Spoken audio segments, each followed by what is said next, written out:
Bu urush tarixda Türk va arablarning do'stlik munosabatiga va Xitoylarning O'rta Osiyoga bo'lgan istilosiga ta'sir ko'rsatgan muhim urushlarning birisi bo'lib, tarixda Xalqlar uzun mezgil Xitoylarning ostonasiga uchragan, shundaqla Xitoylar tomonidan ko'p zulmga uchragan. Bu sababdan ularning qalbiman rahat emas edi. Ammo yana bir tarafdan arablardan, ya'ni xalifalarning qo'shinlari xotirjam emas edi. Chunki ularga odatda yurish qilib, bir yerga urush qilgan bo'lsa, aram elbette o'zini qaytadan bir tuzatib olib, ondan keyin hujum qiladi. Lekin ma fursat qo'ldan ketib qolmasin. Islom dunyosi bir yerga kelib olmasin. Uchoqchi biz O'rta Osiyoni egallab olaylik deb Xitoylar Gavshanchi boshliqida 100 ming kishilik qo'shin bilan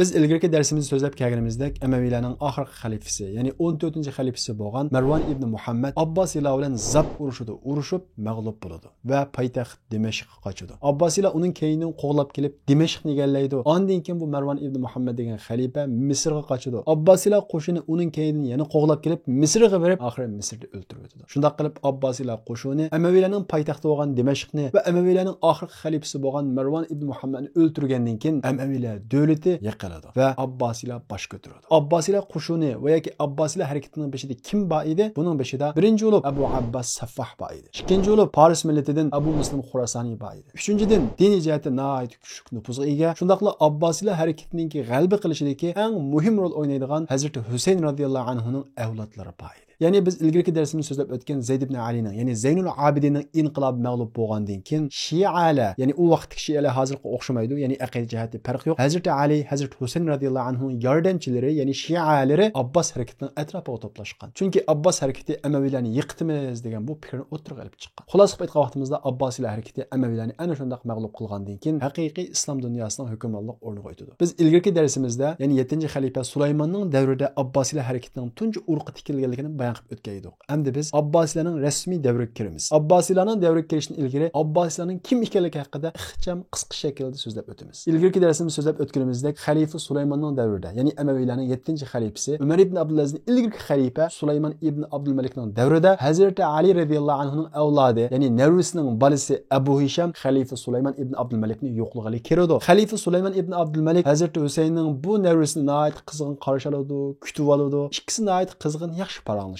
Abu Hisham Sulaymonning qishning qaytib chiqqandan keyin kasal tegib, o'rin tutib yetib qoladi. Oxirida Hamim degan joydagi Payg'ambarimiz Muhammad alayhisolamning tog'asi Abbos ibn Abdul Muttalibning avlodlari yashaydigan joyga berib, shu yerda vafot topadi. Vafot topishdan ilgari Abbosning avlodlari, ya'ni Payg'ambarimiz Muhammad alayhisolamning tog'asining avlodlari, ya'ni Narvisning bolalari Hazrat Abu Hishamni Sulaymon qaslab o'ldirib o'tgan, tamoqqa dori solib o'tgan, shu tufayli o'lib ketdi degan bu xil gumonga kelib qoladi. Albatta ba'zi tarixshunoslar darvaqa Sulaymon qaslab o'tgan deyiladi. Lekin bu tarixdagi echilmagan sirlarning birisi. Mayli qanday bo'lmasin, Abu Hisham Sulaymonning qishdan chiqqandan keyin kasallik vafot topgan. Shundaqla hayotining oxirida jon uzishdan ilgari Abu Hisham o'zimi qaslangan bo'lishi mumkin deb o'ylab, kim o'ldirgan bo'lsa qissasini olishni talab qilgan. Mana bu sababdan Payg'ambarimiz Muhammad alayhisolamning tog'asi Abbos ibn Abdul Muttalibning avlodlari bu Emeviylarning Payg'ambarimiz Muhammad alayhisolamning jamiyatiga bo'lgan dushmanligi oxirlashmabdi. Hazrat Husaynni o'ldirdi, undan keyin kelgan Zeyd ibn Alini o'ldirdi, amdi qopib Abu Hishamni o'ldirdi. Cho'qim bu zolim bo'lgan Emeviylarni yiqitishimiz kerak degan bu qarorga kiradi. Mana shu vaqtdan tortib Abbosilar harakatining urug'i tikiladi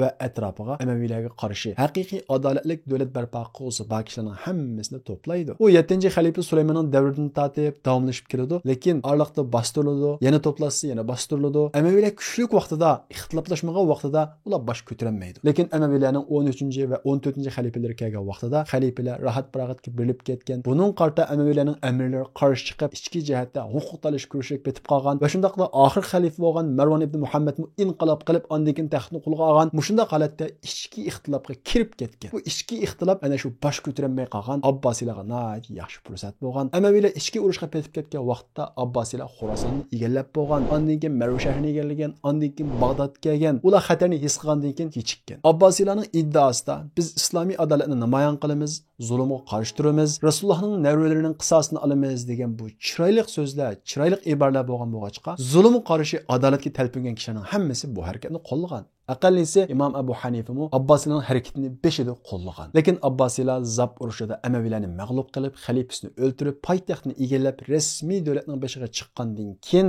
xalifa cho'qim Abbasilardan bo'ladi. Ya'ni Rasulullohning tag'isining avlodlaridan bo'ladi. Bumi Rasulullohning avlodi deb turib olgan. Amaliyotda bo'lsa, bu harakat boshlanishdan ilgari hatto Abu Abbas Saffah, uningdan keyin xalif bo'lgan Abu Ja'far Mansurmi payg'ambarimiz Muhammad alayhisolamning avlodi, ya'ni Hazrati Alining avlodi bo'lgan Muhammad ibn Abdullohga bay'at bergan. Ya'ni biz g'alaba qilsak, Abbosiylar harakati g'alaba qilsa, siz xalifa bo'lasiz deb bay'at bergan. Lekin g'alaba qilgandan keyin Abu Abbas Saffah o'zini hukmronlik o'rniga qo'ygan. Demak, huquqni elishdan ilgari nurg'ulg'an va'dalarni qilgan, nurg'ulg'an iddaolarni qilgan kishilar huquqni olgandan keyin mana shunday o'zgargan. Bu sababdan Imom Azam umidsizlangan, shu sababdan Abbosilarga bay'at bermagan. Abu Abbas butun islom dunyosining hukmronlik o'rniga chiqqan bo'lsa-mu, lekin Arab yerim oralidagi davlatlar, amirlar unga bay'at bermagan. Biz ilgirki darsimizda so'zlagan qochib qutulgan Abdurrahmon ibn Daxil bo'lsa, Andalusga berib, Andalusni Abbosiylardan ayirib olib, mustaqil Amaviy davlatini davom qildirgan. Yana bir tarafdan Abbosiylar yanada qurilgan, Amaviylar yiqilgan, Abbosiylar texnik rasmiy putlab turolmagan mushu fursat bilgan Xitoylar bo'lsa,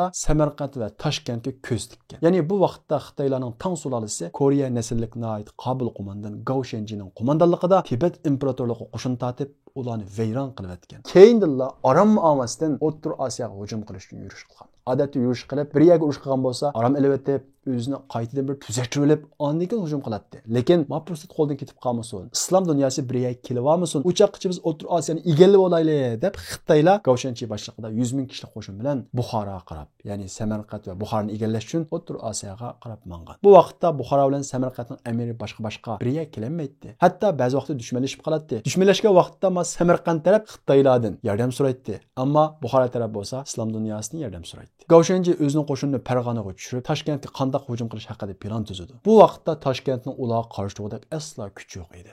Qanday qiladi? Albatta, xalifadan yordam so'raydi. Ular yanada taxtga chiqqan Abu Abbasga elchi avatib jiddiy shaklda yordam so'raydi. Abu Abbas vaziyatning nihoyatda jiddiy ekanligini his qilib, o'zi qo'mondon bo'lib bormoqchi bo'ladi-yu, lekin taxtining o'rni mustahkam bo'lmoqchiqa, bu ishni o'zining eng qobil qo'mondoni Abu Muslim Xorasoniy degan bu Fors millatidan bo'lgan qo'mondonga topshiradi. Abu Muslim Xorasoniy o'zining eng qobil qo'mondoni bo'lgan Ziyadga bu ishni topshiradi. Ziyad jiddiy shaklda 30 ming kishilik qo'shinni hazırlab 3000 kilometr yiroqlikdagi Toshkentga qarab bordi. Ziyad yetib borg'uchi bo'lgan araliqda urush qilish planlarini hammani tuzdi. Gao Shenji bo'lsa qo'shinning sonini texnik ko'paytirish uchun Qarluq qabilasidan 10 ming yollanma askar oladi. Ba'zi tarixda bular majbur chiqqan deyildi. Ba'zi tarixda bular pul uchun, mol dunyo uchun yollanma askar bo'lgan deyildi. Gao Shenji Qarluq askarlarini 5000 dan ikki tarafga bo'lib, qo'shinning o'ng va so'l qanoti qiladi. O'zi va qo'shini bo'lsa, o'q qismiga markazlashadi. Ziyad bo'lsa necha kun yo'l besib Toshkentga yetib keladi. Hijriya 133-yili, milodiy 751-yili 27-iyul ikki qo'shin Talas daryosi bo'yida uchrashadi. Bu urush tarixda turk va arablarning do'stlik munosabatiga va Xitoylarning O'rta Osiyoga bo'lgan istilosiga ta'sir ko'rsatgan muhim urushlarning birisi bo'lib, tarixda Talas urushi deb ataladi. Shunday qilib ikki qo'shin 751-yili 27-iyul Talas daryosi bo'yida shiddatli urushga kiradi. Ziyad bo'lsa urush planning hammani Gao Shenji qo'shiniga tuzgan edi. U Qarluq yollanma askarlar qarta hech qanday plani yo'q edi. Qarluq yollanma askarlar nihoyat shiddat bilan urush qiladi. Shundaqla ikki taraf udul-mudul urushayotgan vaqtda o'ng so'l qanotdagi Qarluq askarlari ana shu Abbosiylar qo'shini va Toshkentdagi turkiy qabilalar bilan birlashgan bu qo'shin qarta, ya'ni musulmonlar qo'shini qarta shiddat bilan hujum qilib, birinchi kunisi Abbosiylar boshchiligidagi turk va arab islom qo'shini mag'lub bo'lib keyniga chekinadi. Ziyad ikkinchi kunisi Gao Shenjininki o'ng va so'l qanotdagi Qarluq askarlarini hisob qilib, qaytadan urush planı tuzib, ikkinchi kunisi at deganda shiddatli hujum boshlaydi. Ziyadning bu qadimgi plani unum beradi, nurg'ulg'an Xitoy askarlarini o'ldiradi. Lekin ikkala taraf birisi-birini mag'lub qilinmay o'z o'rniga qaytadi. 3-kuni at deganda yana ikki taraf urush boshlaydi. Bu urush nihoyat shiddatli bo'lib, ikkala tarafdan nurg'un kishilar o'ladi, yana ikkala taraf birisi-birini mag'lub qilinmaydi. 4-kuni esa Gao Shenji qo'shini nihoyat shiddatli hujum qilib, islom qo'shiniga shiddatli zarba berib, Abbosiylar boshchiligidagi turk va arab islom qo'shinini nihoyat ig'ir zarbaga uchirdi. Bu vaqtda Abbosiylar qo'mondoni bo'lgan Ziyad nihoyat halsirab qoladi, hatto mag'lub bo'lib tas qoladi. U shu kunisi kechida uxlayolmaydi. Kechalari namoz o'qib, Allohga duo qiladi, yig'laydi. U eng oxir qatim bir ishni sinab boqmoqchi bo'ladi. U bo'lsa-mu Qarluq qabilasining, ya'ni Gao Shenjining qo'shinidagi Qarluq qabilasining boshlig'i bilan ko'rishmoqchi bo'ladi. Uni maxfiy kechada xat avatadi. Yollanma Qarluq askarlarining boshlig'i uning chediriga keladi. Ikkisi uzun muddat paranglashadi. Qarluqlar kim? Qarluqlar bugun kunimizdagi Uyg'ur va O'zbek millati shu. Ya'ni bizning ota-bobolarimiz. Qarluqlar uzun mezgil Xitoylarning aslimasisiga uchragan, shundaqla Xitoylar tarafidan ko'p zulmga uchragan. Bu sababdan ularning qalbi rahat emas edi. Ammo yana bir tarafdan arablardan ya'ni xalifalarning qo'shinidimi xotirjam emas edi.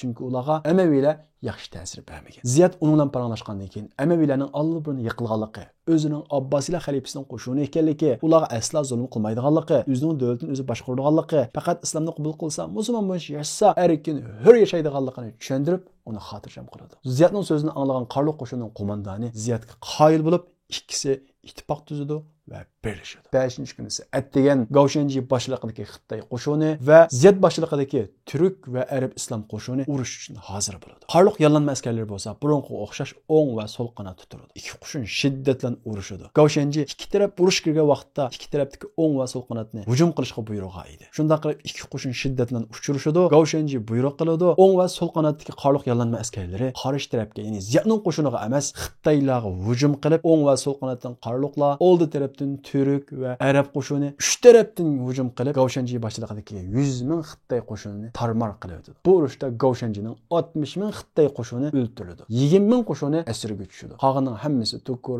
meyib bo'lib to'xtaydi. Bu urushda nurg'unlagan g'animatlar tushdi. Bu urushda tushgan eng chong g'animat bo'lsa, ikki Xitoy edi. Bu qanday Xitoy? Bu Xitoylar ichidagi qog'oz yasash texnikasini biladigan Xitoy edi. Tarixda qog'oz yasash texnikasini Xitoylar ijod qilgan. Ammo Xitoylar faqat sirtqa chiqa olmay, xuddi maxfiy retseptday o'zlari ishlatgan. Lekin Xitoylar buni yeziq emas, binasi o'rash, oddiy, ahamiyatsiz narsalarga ishlatgan. Bu texnikani Xitoylardan elish uchun Amaviylar bo'lsin va yoki Vizantiya imperiyasi bo'lsin, shunchalik uringan bo'lsa, lekin ololmagan. Ammo mana mush urushda qog'oz yasash texnikasini biladigan ikki Xitoy asirga tushdi. Ziyad bu ikki askarni agar mush texnikani o'rgatib qo'ysa, ozod qilganligini bilan va'da berib, uni poytaxt Bag'dodga elib ketdi. Bu ikki Xitoy Bag'dodga borgandan keyin nima ishlarni qiladi? Biz buni o'z navbatida so'zlaymiz. So'zimizga qaytib kelsak, bu urushda ana shunday nurg'un qimmatli g'animatlar tushdi. Eng muhimi bu urush turklarning arablarga va yoki islomga bo'lgan ko'z qarashini tubdan o'zgartirdi. Chunki Amaviylar ayni davrda turk diyoriga, O'rta Osiyoga yaxshi ta'sir bermagan. Bu sababdan musulmon bo'lganlar nihoyat oz chiqqan. Ammo Talas urushidan keyin turklar bilan arablar o'rtasida nihoyat mustahkam do'stlik o'rnatilgan. Shundaqla musulmon bo'lganlar kundan kunga ko'payishga boshlagan. Shunday qilib turk va arab qo'shinidan tashkillangan islom qo'shini Xitoylarni g'alaba qilgandan keyin Xitoylarning Turkiston diyoriga bo'lgan istilasini 1000 yil tozalaydi. Ya'ni Xitoylar keyingi 1000 yil ichida Turkiston diyoriga qarayanmaydi. Ya'ni istilo qilinmaydi, zulm qilinmaydi. Ziyad boshlig'idagi qo'shin bo'lsa Bag'dodga qaytadi. Abbosiylar O'rta Osiyodan xotirjam bo'ladi. Lekin Arab yarim oroli, Misr va boshqa joylardagi amirlar Abbosiylarga bay'at bermagan edi. Bo'libmi Amaviylar davridagi Arab yarim orolidagi amirlar bo'lsa, biz Abbosiylarga bay'at bermaymiz deb bay'at berishni rad qiladi. Buningga Abu Abbas Sabbah o'zining bir tuqqan qarindoshi Abu Ja'far Mansurni qo'mondon qilib qo'shin tortdi va u yerdagi amirlarning hammasini bo'ysundirib, Arab yarim oroliga, ya'ni hozirgi Saudiya Arabiston, Qatar, Umman qatorliq Arab yarim orolida yashaydigan mushaylarning hammasiga o'zining qarindoshi Abu Ja'far Mansurni hokim qiladi. Ondan keyin Tag'asini Misrga avatib, u yerdagilardan bay'at oladi. O'zining bosh qo'mondoni Abu Muslim Xorasoniyni bo'lsa, Xorasonga avatib shu yerga hokim qiladi. Lekin Abu Abbasning oldida Abbosiylar harakatining g'alaba qilishida eng muhim rol o'ynagan Hazrat Husaynning avlodi, shundaqla Shialarning, ya'ni Hazrat Husayn, Hazrat Ali tarafdorlarining pishvosi bo'lgan Muhammad ibn Abdullah bor edi. Muhammad ibn Abdullahning qo'lida siyosiy kuch bo'lmagan bilan diniy nufuzi, kishilarning hurmati, keyingi ergishadigan kishilar nihoyat ko'p edi. Bu sababdan Abbosiylar harakatida nihoyat muhim rol o'ynagan. Hatto Abbosiylar g'alaba qilishdan ilgari xalifa siz bo'lasiz deb Abu Abbas Saffah va Abu Ja'far Mansur Muhammad ibn Abdullahga bay'at berib bo'lgan. Lekin huquqi chiqib bo'lgandan keyin xalifa, hukmron Abu Abbas Saffah bo'ladi deb Abbosiylar Abu Abbasni o'zining beshiga chiqargan. Chunki Abu Abbasmi Abbasning avlodi, ya'ni Rasulullohning tog'asining avlodi, bu Rasulullohning avlodi deb mushuni ching turib olgan. Lekin Muhammad ibn Abdullah bular samimiyatsizlik qildi, adolatni yaqinlamadi deb ulardan o'zini tortdi. Shundaqla o'zining tarafdorlaridan ulardan ayrildi. Lekin bu ayrilish normal ayrilish emas, siyosiy ayrilish bo'lg'achqa har ikkisi bir-biriga tahdid edi. Bu sababdan Muhammad ibn Abdullah o'zini yushirdi. Abu Abbas bo'lsa, uni tutish, uning atrofidan odamlarni qochirish uchun harakat qildi. Shunday qilib, umumiy jihatda Abu Abbas Saffah Abbosiylar davlatining butun asosini tiklab, atrofdagi amirlarning hammasini o'zining qo'l ostiga akirib bo'lgandan keyin uning xalifalik davri, ya'ni Abbosiylarning tunji xalifasi bo'lib, xalifalik davri 4 yil davomlashdi. Uning qo'l ostiga faqat Andalusda kirmaydi. Undan boshqa hamma yerlar asosiy jihatdan kiradi. Andalusda bo'lsa, biz yuqorida o'tgandek, Amaviylarning amiri qochib berib, ya'ni Abdurrahman ibn Daxil qochib berib, u yerda o'zi mustaqil Amiy davlatini davomlashtirdi. Abu Abbas Saffah milodiy 754-yili 32 yoshida vafot topgandan keyin uning o'rniga vasiyati bo'yicha qarindoshi Abu Ja'far Mansur xalifa bo'ldi. Lekin Abu Ja'far Mansurning xalifaligi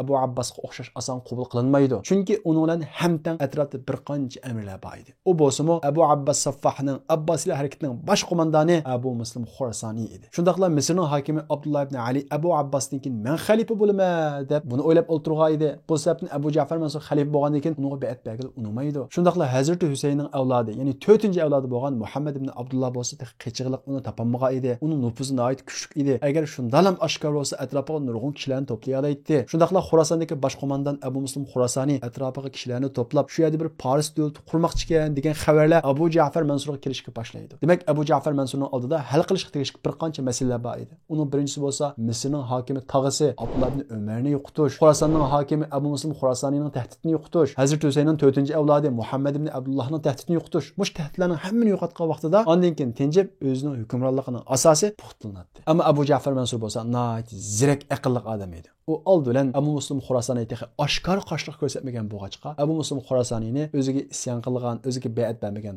tog'asi, ya'ni Abdullah ibn Umarga qo'shin tortishga buyurdi. Chunki Abu Muslim Xorasoniy Misrga qo'shin tortib, ikki qo'shinning qaysi g'alaba qilsa, bu Abu Ja'far Mansur uchun foydali edi. Chunki Abu Muslim Xorasoniy g'alaba qilsa, tog'asidan qutuladi, ammo tog'asi g'alaba qilsa, Abu Muslim Xorasoniydan qutuladi. Shuning uchun Abu Muslim Xorasaniyni Misrga qo'shin tortishga buyurdi. Abu Muslim Xorasoniy bo'lsa Misrga zo'r qo'shin tortdi. Bu ikki qo'shin huquq ko'rishida shiddatli urushdi. Bir qatim Abu Muslim yengadi, yana bir qatim Abdullah ibn Umar yengadi. Mushunda qilib ikki tarafning urushi 6 oyga suzildi. Oxirida bo'lsa Abu Muslim Xorasoniy g'alaba qilib Misrni o'zining tavalligiga kirgizdi. Shunda qilib Abu Ja'far Mansur bir raqibidan, bir tahdiddan qutuldi. U bo'lsa tog'asi Abdullah ibn Umardan.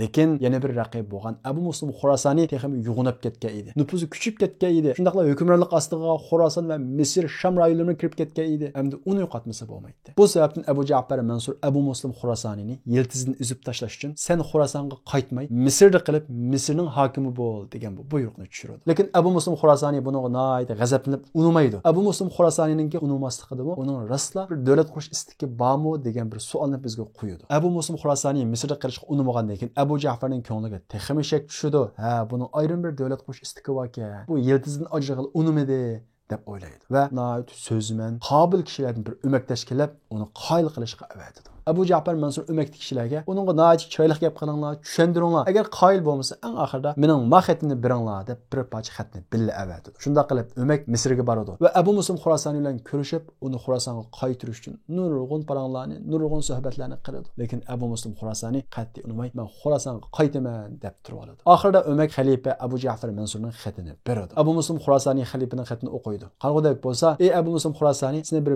bo'lgunchi deb e'lon qilib, seni o'z qo'lim bilan o'ltirma, dengiz kirsang dengizga kirma, o'tga kirsang o'tga kirma" deb ig'ir tahdidlarni soladi. Abu Muslim Xorasoniy xalifaning nihoyat ig'ir va kaskin tahdidlarini o'qigandan keyin bir oz ikkilanishga boshlaydi va oxirida xalifa bilan o'zim ko'rishib paranglashay deb Abu Ja'far Muslimning qashiga qarab mangadi. Abu Ja'far Mansur bo'lsa Abu Muslim Xorasoniyni xuddi podishoni kutib olgandek nihoyat dag'dag'oliq kutib oladi. Ammo bu dag'dag'oliq kutishning keyinda bir ish bor edi. U bo'lsa Abu Ja'far Mansur Abu Muslim Xorasoniy kirgan vaqtda uni o'ldirib o'tish uchun odam o'rnashtirgan edi. Uni ana shunda qizg'in kutib, ordusga akirib paranglashayotgan paytda Abu Ja'far Mansurning qo'g'dog'uchisi Abu Muslim Xorasoniyni keyindan pichoqlab o'ldirdi.